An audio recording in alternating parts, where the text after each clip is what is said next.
नमस्कार प्यारे बच्चों। आज हम पढ़ने जा रहे हैं 9वीं कक्षा का अध्याय नंबर 2। और अध्याय 2 का नाम है बहुपद और इसको इंग्लिश में कहते हैं अपन पॉलिनोमियल। ठीक है। आज हम पढ़ेंगे बहुपद में। शुरुआत में उसका परिचय देखेंगे कि प्रश्नावली 2.1 चालू करने से पहले उसमें आगे क्या क्या दिया हुआ है वो पढ़ेंगे। ठीक है। सबसे पहले हमें पढ़ना है एक चर वाले बहुपद। ठीक है। पॉइंट है एक चर वाले बहुपद। उससे पहले हम देखेंगे कि चर क्या होता है और अचर क्या होता है। जैसे मैं लिख दूं यहाँ पे 2x 2x लिखा। ठीक है। 2x लिखा, इसमें चर कौन है और अचर कौन है।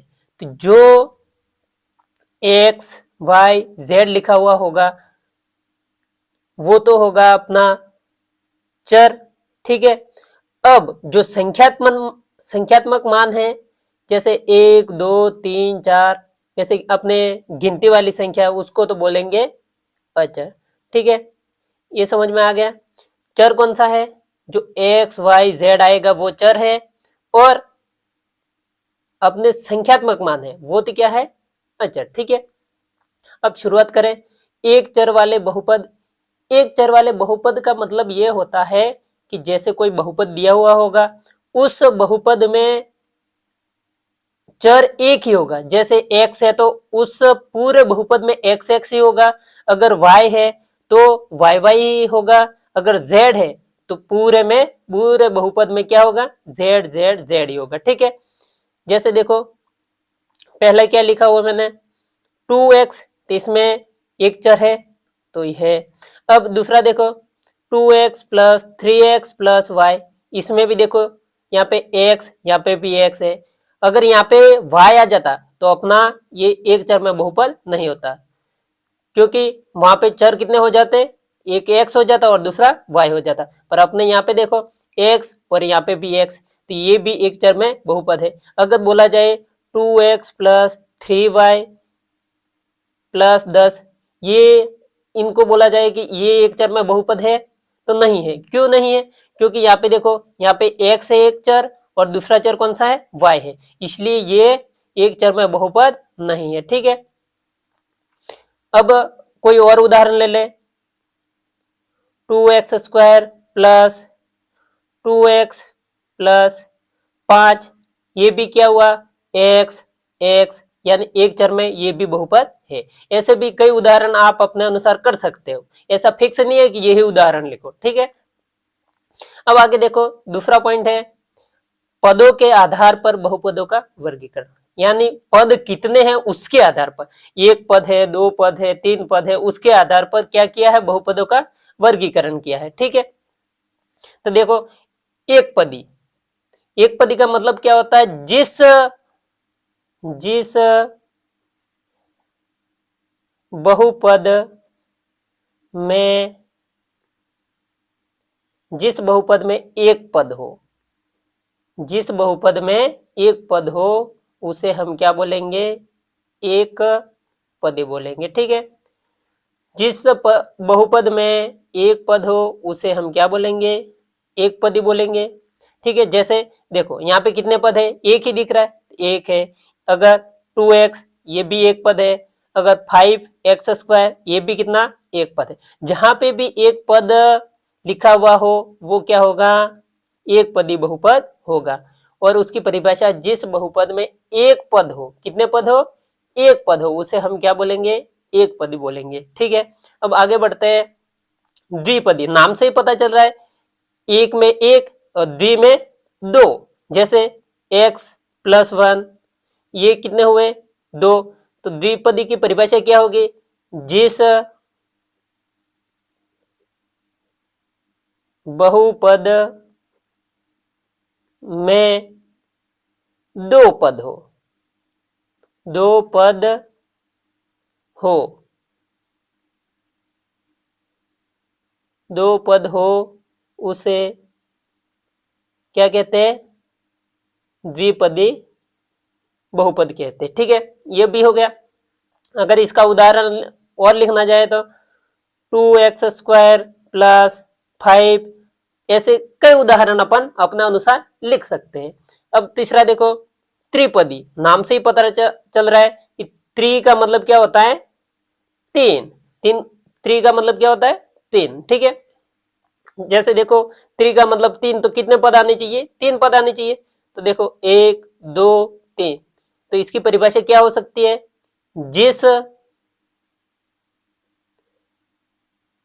बहुपद में कितने पद हो, जिस बहुपद में तीन पद हो उसे हम क्या बोलेंगे, त्रिपदी। क्या बोलेंगे, त्रिपदी, ठीक है। ये उदाहरण लिखा हुआ है। एक अगर और लिखना चाहे तो 2 प्लस 5x+10, ये हो गया। अगर कोई और लिखना चाहे तो 5x+3x+100, ये भी हो गया। कितने पद, एक, दो, तीन, तो ये कौन सा बहुपद हुआ, त्रिपदी बहुपद हुआ। अगर एक पद है तो एक पदी, दो पद है, एक और दो पद है तो द्विपदी, अगर तीन पद दिख रहे तो उसको हम क्या बोलेंगे, त्रिपदी बहुपद बोलेंगे, ठीक है। अब आगे बढ़ते हैं। तीसरा पॉइंट है अपने परिचय में, घात के आधार पर बहुपदों का वर्गीकरण। जैसे देखो घात, घात किसे कहते हैं, जैसे यहाँ पे देखो x की घात 2 लिखा हुआ है, ठीक है। अब यहाँ पे जो ऊपर लिखा हुआ है उसको बोलेंगे हम घात। क्या बोलेंगे, जो ऊपर संख्या लिखी हुई है उसको बोलेंगे हम घात, और नीचे जो है उसको क्या बोलेंगे, आधार, ठीक है। ये पहले जरूरी है कि घात क्या होती है और आधार क्या होता है, ठीक है। अब आगे बढ़े तो घात के आधार पर बहुपदों का वर्गीकरण किया है, तो कितने प्रकार का है, तीन प्रकार का। कौन कौन से, रेखिक बहुपद, द्विघाती, त्रिघाती। यहाँ पे भी नाम से पता चल रहा है रेखिक, रेखिक मतलब लाइन में हो, जिसकी घात एक हो या घात लिखी हुई नहीं है, उसका मतलब ये होता है कि इसकी घात कितनी है, एक है। इसमें देखो द्वि मतलब कितने, दो। इसमें देखो त्रि मतलब कितने, तीन। देखते हैं आगे, रेखिक बहुपद यानी जिस बहु, इसकी परिभाषा बोल लिखने जाए तो जिस बहुपद की अधिकतम घात, और ये भी जरूरी देखना जरूरी है कि अधिकतम घात कितनी। यहाँ पे देखो अधिकतम घात कितनी है, यहाँ पे भी एक है, यहाँ पे भी एक है। अधिकतम मतलब सबसे बड़ी, जिस बहुपद के बारे में अपन बात कर रहे हैं उस बहुपद की सबसे बड़ी घात कौन सी है, यानी अधिकतम घात। यहाँ पे देखो, यहाँ पे कुछ नहीं है मतलब एक है, यहाँ पे कुछ नहीं है मतलब एक है, यानी ये कौन सा बहुपद हुआ, रेखिक बहुपद। तो जिस बहुपद की अधिकतम घात क्या हो, एक हो, उसे हम क्या बोलेंगे, रेखिक बहुपद, ठीक है। अब दूसरा, अगर इसका उदाहरण एक और ले ले तो 2x+5, इसमें भी देखो कितने हैं घात, अधिकतम घात एक ही है, कुछ लिखा हुआ नहीं है, मतलब उसका मतलब समझ जाओ कि इसकी घात कितनी है, एक है। अब आगे देखो द्विघाती, मतलब नाम से पता चल रहा है कि द्वि का मतलब दो होता है। तो देखो आगे द्विघाती की परिभाषा देखो, यहाँ पे अधिकतम घात भी देखनी है। अधिकतम घात कितनी है, दो है, यहाँ पे एक है, पर सबसे बड़ी घात कौन सी है, दो है। तो इसकी परिभाषा को क्या होगी, जिस बहुपद, जिस बहुपद की अधिकतम घात दो हो, कितनी हो, दो हो, उसे अपन क्या बोलेंगे, द्विघाती बहुपद। अब आया घात के आधार पर तीसरा प्रकार, कौन सा, त्रिघाती। इसमें देखो अधिकतम घात कितनी है, यानी सबसे बड़ी घात, यहाँ पे दो भी है, यहाँ पे तीन भी है, तो सबसे बड़ी घात कौन सी है, तीन है। मतलब ये अपन किसके बारे में बातें कर रहे हैं, त्रिघाती के बारे में, ठीक है। तो इसकी परिभाषा क्या होगी, जिस बहुपद की अधिकतम घात कितने हो, 3 हो, उसे हम क्या बोलेंगे, त्रिघाती बहुपद। अगर इसका कोई और उदाहरण लेना चाहे तो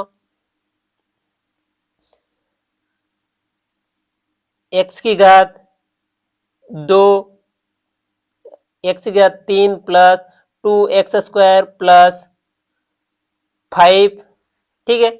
इसमें अधिकतम घात देखो कितनी है, यहाँ पे 2 है, यहाँ पे 3 है, तो अधिकतम मतलब सबसे बड़ी घात कौन सी है, यहाँ पे 3 है, तो ये कौन सा बहुपद हुआ, त्रिघाती बहुपद हुआ। अब यहाँ पे मैंने लिखा है IMP करके, ये जरूरी है, कहीं कहीं ऑप्शन वाले प्रश्नों में पूछ लेता है, ऑब्जेक्टिव वालों में। एक्स स्क्वायर का गुणांक, ठीक है, क्या लिखा हुआ है, एक्स स्क्वायर का गुणांक। कहीं ये ऐसा प्रश्न अपने परीक्षा में आ जाए तो एक्स स्क्वायर का गुणांक मतलब ये है कि जहां पे भी बहुपद में एक्स स्क्वायर लिखा हुआ है, जहां पे भी एक्स स्क्वायर लिखा हुआ है उसके गुणे में कौन सी संख्या है, मतलब उससे जुड़ी हुई संख्या कौन सी है।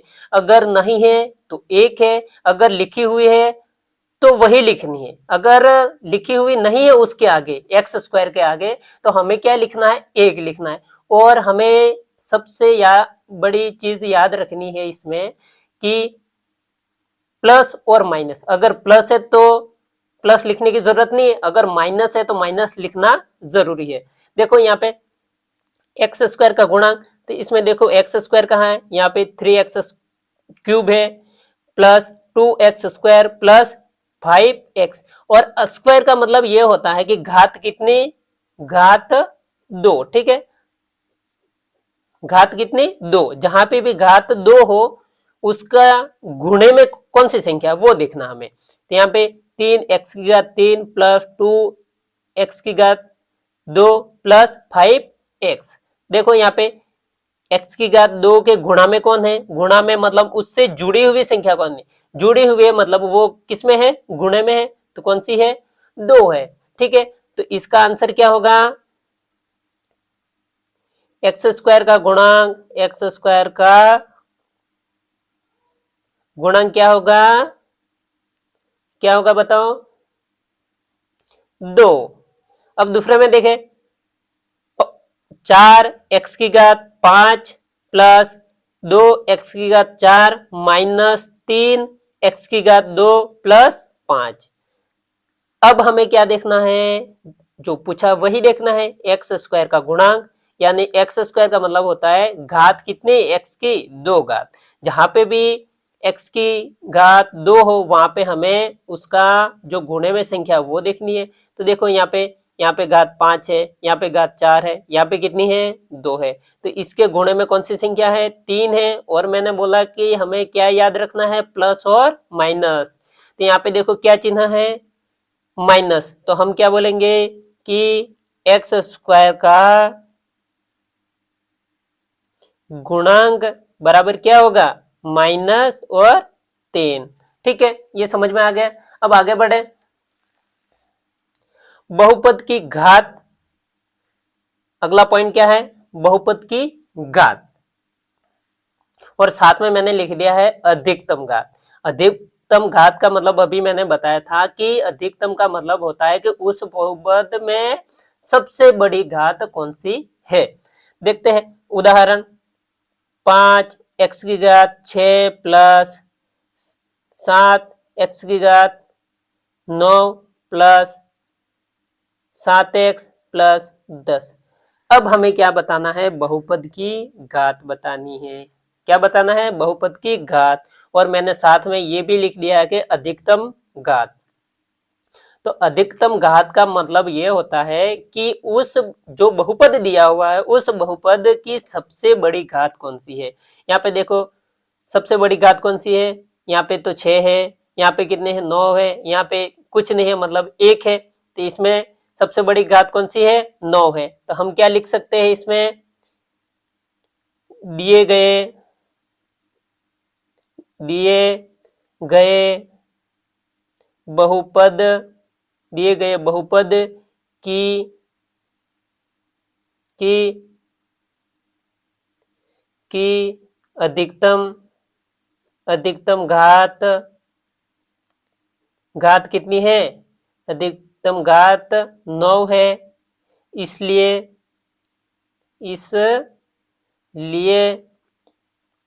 क्या होगा, बहुपद की घात, इसलिए बहुपद की घात कितनी होगी, बहुपद की घात 9 होगी। ये अपना उत्तर हो गया।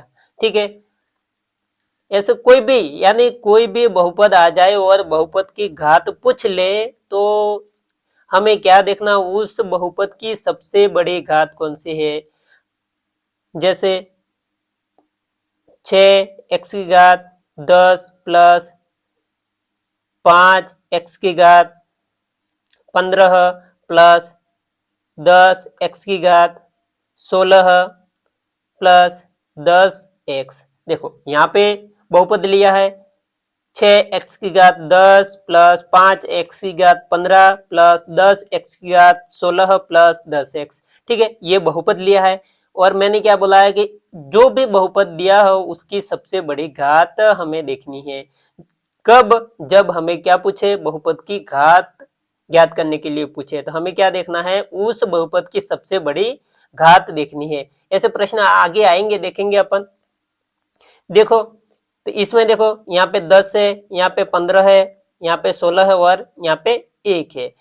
अब देखो सबसे बड़ी घात कौन सी है, 16 है। तो हम इसी प्रकार इसमें भी क्या लिखेंगे, दिए गए बहुपद की अधिकतम घात कितनी है, 16 है, इसलिए बहुपद की घात कितनी होगी, 16 होगी। ये अपना उत्तर होगा। ठीक है, अगर आप इतनी ये भाषा नहीं लिखो तो भी चलेगा, अपने तो डायरेक्ट क्या चाहिए, उत्तर चाहिए, और वो भी परफेक्ट उत्तर चाहिए।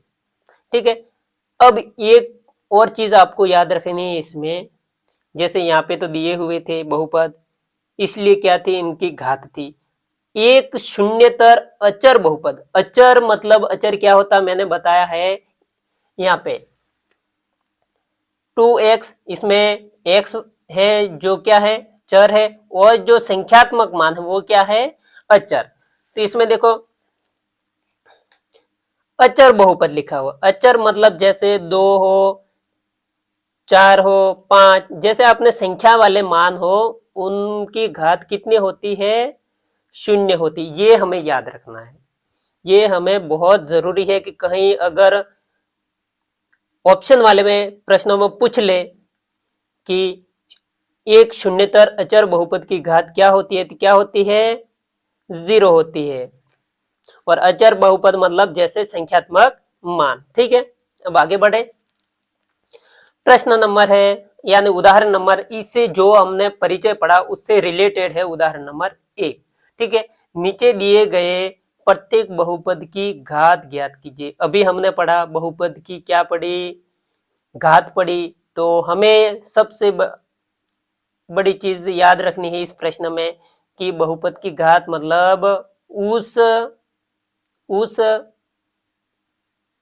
बहुपद उस बहुपद की सबसे बड़ी घात।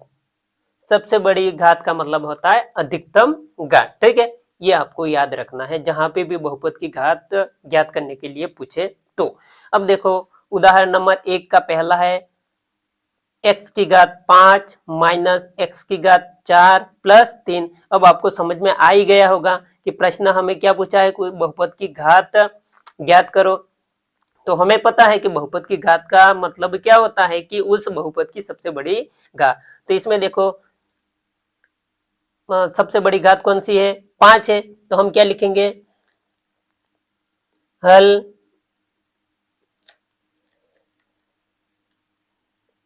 बहुपद की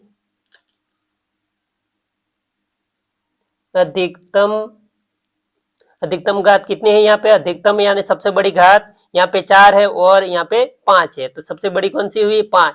तो बहुपद की अधिकतम घात कितनी है, अधिकतम घात 5 है। इसलिए